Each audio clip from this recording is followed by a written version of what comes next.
Hello everyone, welcome back. Micro economics में previous lecture तक हमने थ्योरी ऑफ सप्लाई वाला टॉपिक कंप्लीट कर लिया।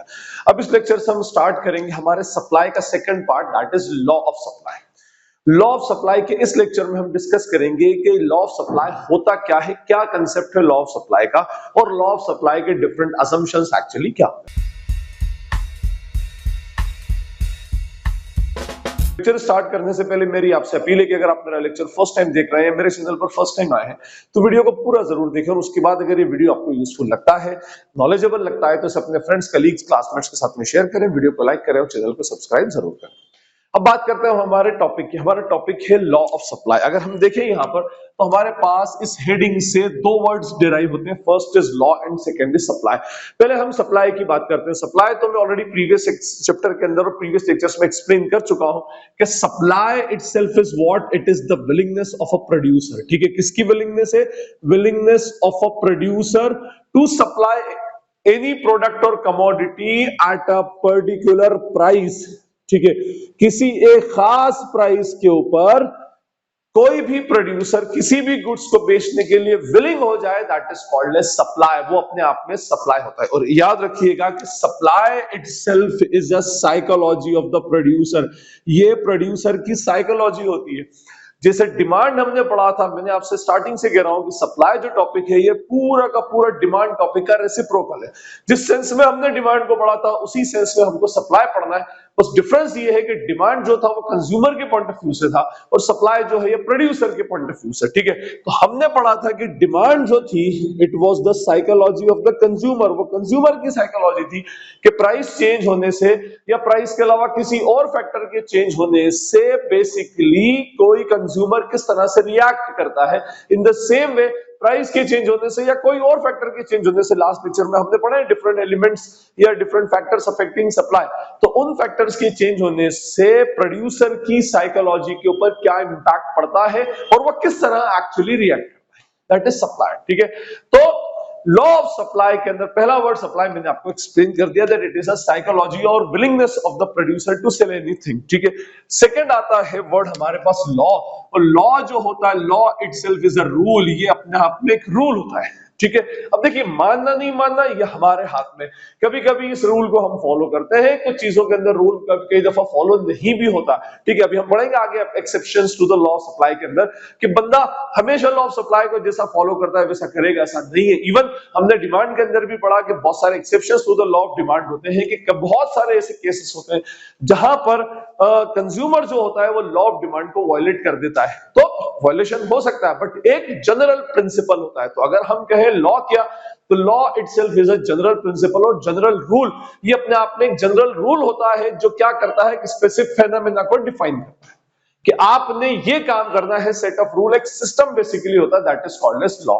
तो लॉ ऑफ सप्लाई जो होता है, it shows the rule of the supply, rule of the willingness of the supplier. किसी भी एक सप्लायर की विलिंगनेस को एक्चुअली ये रिप्रेजेंट करेगा, डिफाइन करेगा। ठीक है, तो हम उसको क्या बोलेंगे? Law of supply. चलिए जी, बढ़िया बात है क्या लॉ ऑफ सप्लाई? अब ये क्वेश्चन उठता है कि सर लॉ ऑफ सप्लाई है क्या, ये तो बताइए। तो देखिए, लॉ ऑफ डिमांड हमने पढ़ा था, तो लॉ ऑफ डिमांड क्या बोलता था? तो लॉ ऑफ डिमांड बोलता था that there is an inverse relationship between what? Inverse relationship between price of the commodity and its quantity demanded. दो प्राइस में और क्वांटिटी डिमांडेड में इनवर्स रिलेशनशिप होती है। मींस अगर किसी कमोडिटी की प्राइसेस बढ़ जाएंगी तो उसकी क्वांटिटी डिमांडेड डिक्रीज हो जाएगी एंड वाइस वर्सा, प्राइस कम तो क्वांटिटी डिमांडेड इंक्रीज। और इसके अंदर एक इंपॉर्टेंट पॉइंट था, keeping all other factors as constant, जिसको हम क्या बोलते हैं? Ceteris paribus. बस लॉ ऑफ सप्लाई भी ऐसा ही है, लेकिन उल्टा है। लॉ ऑफ सप्लाई क्या बोलता है कि there is a direct relationship. ये क्या बताता है? There is a direct relationship between what? Price of the commodity and its quantity supplied. दोनों के बीच में डायरेक्ट रिलेशनशिप है।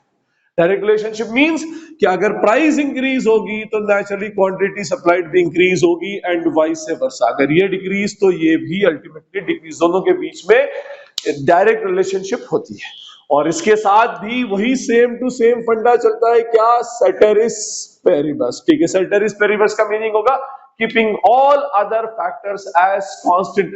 मैं आपको बार बार बोल चुका हूं, इवन प्रीवियस लेक्चर में भी बोल चुका हूं, और बल्कि हमेशा इकोनॉमिक्स में जब आप कोई एक फेनामेना को पढ़ें, कोई एक मैकेनिज्म को पढ़ें, तो बाकी सारी फेनामेना, बाकी सब मैकेनिज्म को आपको कांस्टेंट रखना पड़ेगा, क्योंकि जब तक आप उसको कांस्टेंट नहीं रखेंगे तब तक आप उस स्पेसिफिक फेनोमेना का इंपैक्ट उसके ऊपर नहीं देख सकते। तो यहां भी ये सही है कि if we are talking about what price of the commodity, we have to keep all other factors as constant, उनको कांस्टेंट रखना पड़ेगा। जब तक कांस्टेंट नहीं रखेंगे तब तक हमें इसका मैकेनिज्म मालूम नहीं पड़ेगा। एनीवे, पहले मैं इसके ऊपर आता हूं, फिर मैं उसके असम्पशंस के अंदर मैं एक्सप्लेन कर ही दूंगा, वो तो ऑटोमेटिकली असम्पशन में आ जाएगा। क्या बोला कि भाई जब आप सारे फैक्टर्स को कांस्टेंट कर देते हैं तो ये होता है कि प्राइस और क्वांटिटी सप्लाइड में डायरेक्ट रिलेशनशिप होती है। यहाँ इनवर्स थी, उल्टा चलता था, यहाँ डायरेक्ट रिलेशनशिप है।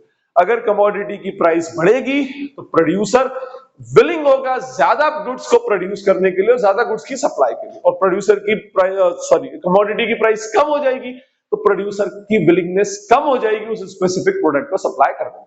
ये एक जनरल साइकोलॉजी, एक जनरल मैकेनिज्म होता है। फाइन, तो ये हमारा लॉ ऑफ सप्लाई। अब कितना होता है, क्या होता है, ये आगे हम इलास्टिसिटी ऑफ सप्लाई के अंदर डिस्कस करेंगे। ठीक, फाइन। तो मेरा कहने का मीनिंग ये कि प्राइस और क्वांटिटी सप्लाइड के अंदर डायरेक्ट रिलेशनशिप है। एक प्राइस बढ़ा तो क्वांटिटी सप्लाइड बढ़ेगी, प्राइस कम हुआ तो क्वांटिटी सप्लाइड भी कम हो जाएगी। अच्छा, एक बात हमेशा याद रखिएगा इसमें कि इसको हमेशा क्वांटिटी सप्लाइड को प्राइस के रेफरेंस के अंदर आप देखेंगे, प्राइस को क्वांटिटी सप्लाइड के रेफरेंस में नहीं देखना। ठीक है, इसका मीनिंग ये होगा कि प्राइस चेंज होने से क्वांटिटी सप्लाई पर क्या इंपैक्ट पड़ेगा वो देखा जाएगा, क्वांटिटी सप्लाइड के चेंज होने से प्राइस पर क्या इंपैक्ट पड़ेगा वो नहीं देखा जाएगा। वो प्राइसिंग थ्योरी का कांसेप्ट होता है। But right now we are discussing about the theory of supply और law of supply. Law of supply ये बोलता है कि बाकी सारे फैक्टर्स को कांस्टेंट कर दो और प्राइस को और क्वांटिटी सप्लाइड के अंदर दोनों के बीच में डायरेक्ट रिलेशनशिप होती है। फाइन, तो ये तो हमारा लॉ ऑफ सप्लाई था। चलिए अब इन लॉज, इस लॉ ऑफ सप्लाई के हम असम्पशंस पे स्टडी करते हैं। ठीक है, क्या असम्पशंस होते हैं? देखिए, इकोनॉमिक्स का कोई भी law without assumptions true hold नहीं होता। ठीक है, क्योंकि ये लॉ है, कोई भी लॉ अगर होगा इकोनॉमिक्स का, सिर्फ लॉ ऑफ डिमांड और लॉ ऑफ सप्लाई की बात नहीं कर रहा। आप कोई सा भी लॉ उठा ले, लॉ ऑफ वेरिएबल प्रोपोर्शन ले ले, चाहे लॉ ऑफ डिमिनिशिंग मार्जिनलिटी ले ले, law of returns to scale ले ले, कोई भी लॉ उठा ले, हर लॉ के पीछे कुछ ना कुछ असम्पशंस होंगे, क्योंकि असम्पशन नहीं तो वो लॉ ट्रू होल्ड होगा ही नहीं। क्योंकि अगर आपने असम्पशन को फॉलो नहीं किया तो फट से आप कभी बोल सकते हैं कि भाई ये लॉ अपने आप में ट्रू होल्ड नहीं होता। तो असम्पशंस के बिना लॉ नहीं।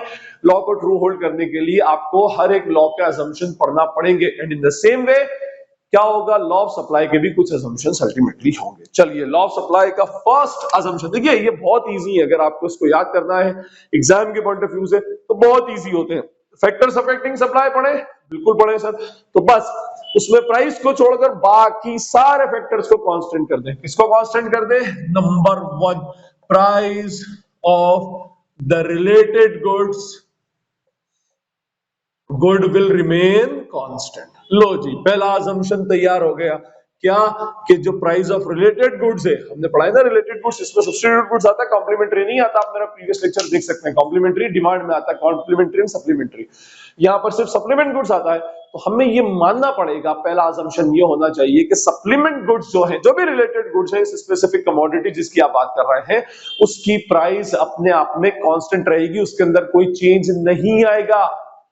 क्योंकि अगर दोनों में एक साथ चेंज आया तो फिर ये लॉ ट्रू होल्ड नहीं होगा, ये याद रखिएगा अपने आप। सेकंड पॉइंट इसके अंदर है, no change in cost of production will be there. No change in cost of production, या मैं कहूं cost of input will be there. ठीक है, कॉस्ट ऑफ इनपुट में या कॉस्ट ऑफ प्रोडक्शन के अंदर कोई चेंज नहीं आने वाला। ये हमारा थर्ड एलिमेंट था, फैक्टर्स अफेक्टिंग सप्लाई के अंदर हमारा थर्ड एलिमेंट था। तो इसके अंदर एक असम्पशन ये भी लेना पड़ेगा कि कॉस्ट ऑफ प्रोडक्शन या कॉस्ट ऑफ गुड्स सोल्ड, या मैं कहूं कॉस्ट ऑफ इनपुट्स के अंदर कोई चेंज अल्टीमेटली नहीं आएगा, मींस वो भी अपने आप में अल्टीमेटली कांस्टेंट रहेगी। ठीक है, थर्ड हमारा पॉइंट वहां पर था, वही सेम टू सेम पॉइंट हमको लेना है। There is no change in technology, no change in technology. ठीक है, हमने पढ़ा था चेंज इन टेक्नोलॉजी, तो टेक्नोलॉजी अपग्रेड होगी, कॉस्ट ऑफ प्रोडक्शन कम होगी, सेम सेलिंग प्राइस के साथ प्रॉफिट को बढ़ाएगी, प्रॉफिट बढ़ेगा तो ज्यादा बिलिंगनेस बढ़ेगी और वो ज्यादा सप्लाई अल्टीमेटली करेगा। तो ये मानना पड़ेगा हमको कि जब हम प्राइस को चेंज करते हैं तो ये असम्पशन लेना पड़ेगा कि there will be no change in technology. Technology जैसी पहले थी same to same technology ultimately हमारे पास चल रही है, ठीक है।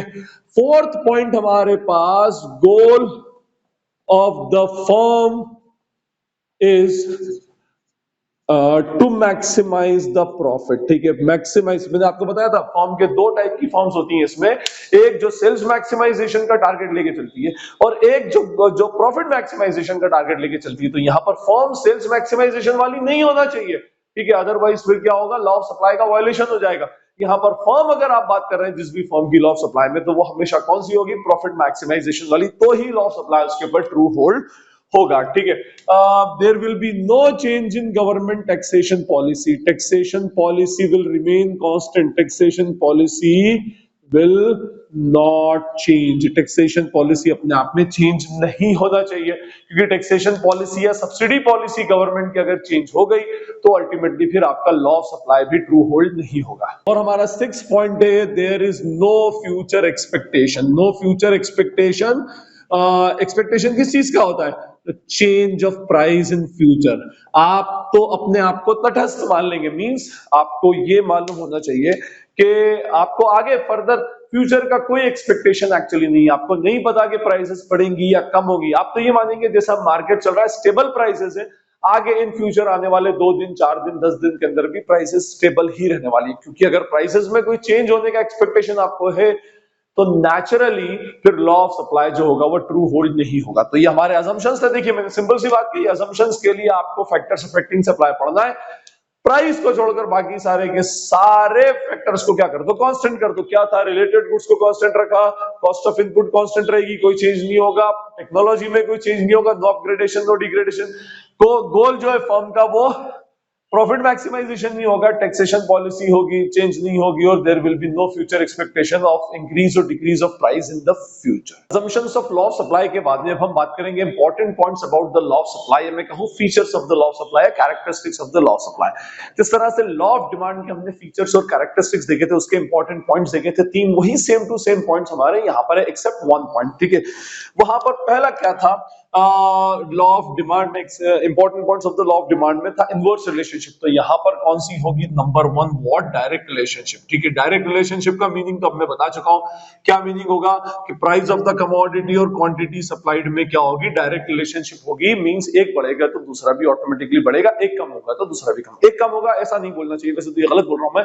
प्राइस बढ़ेगी तो क्वांटिटी सप्लाइड बढ़ेगी और प्राइस कम होगी तो क्वांटिटी सप्लाइड भी कम हो जाएगी, मींस दोनों के बीच में डायरेक्ट रिलेशनशिप होती है। चलिए ये हुआ, ठीक। उसके बाद सेकंड पॉइंट होता है qualitative but not quantitative, qualitative होता है बट नॉट क्वांटिटेटिव, ठीक है। ये बात हमेशा अपनी तरफ से अच्छे से याद रखिएगा कि हमेशा लॉ ऑफ डिमांड ये बताता है कि प्राइस के चेंज होने से क्वांटिटी सप्लाइड चेंज होगी, ठीक है ना। कितनी चेंज होगी ये कभी नहीं बताएगा उसके अंदर, उसने ये बोल दिया कि हाँ प्राइस कमोडिटी की चेंज होगी, इंक्रीज होगी तो क्वांटिटी सप्लाइड भी इंक्रीज होगी, बस हम तो इतना बताएंगे। उसके अंदर कितना चेंज होगा ये नहीं बोल सकते। हो सकता है कि प्राइस 10% से चेंज हो, ये 20% से चेंज हो जाए, ठीक है। ये 10% से चेंज हो, ये 5% से चेंज हो, ये 10% से चेंज हो, ये 100% से चेंज हो जाए, ये 10% से, ये भी 10% से, या ये 10% से और ये 0% से, मे भी पॉसिबल। तो कहने का मीनिंग ये होता है, ये क्वालिटेटिव है, ये सिर्फ लॉ आपको साइकोलॉजी बताएगा इंसान की कि भाई चेंज करेगा,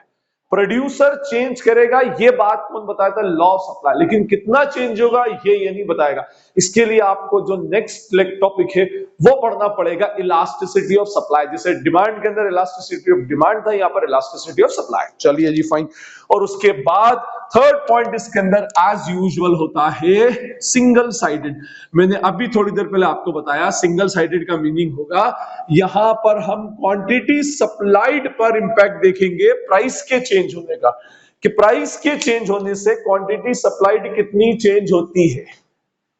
लेकिन उल्टा कभी मत देखिएगा, उल्टा देखेंगे तो आप प्राइसिंग थ्योरी में चले जाएंगे। उल्टा मींस क्वांटिटी सप्लाइड के चेंज होने से क्या प्राइस होती है, बिल्कुल होती है। क्वांटिटी सप्लाइड के चेंज होने से प्राइस चेंज होगी, क्वांटिटी डिमांडेड के चेंज होने से प्राइस चेंज होगी। लेकिन हमको वो यहां पर नहीं पढ़ना, वो लॉ ऑफ सप्लाई का सब्जेक्ट मैटर नहीं है। लॉ ऑफ सप्लाई का सब्जेक्ट मैटर ये बोलता है कि प्राइस के चेंज होने से क्वांटिटी सप्लाइड चेंज होगी, क्वांटिटी सप्लाइड के चेंज होने से प्राइस चेंज होगी। ये होता है बट ये लॉ ऑफ सप्लाई का सब्जेक्ट मैटर एक्चुअली नहीं है। तो ये हमारे तीन इंपॉर्टेंट पॉइंट, तीन फीचर्स है, इसमें याद रखिएगा। क्या? फर्स्ट है हमारी डायरेक्ट रिलेशनशिप, क्वालिटेटिव होता है, क्वांटिटेटिव नहीं होता।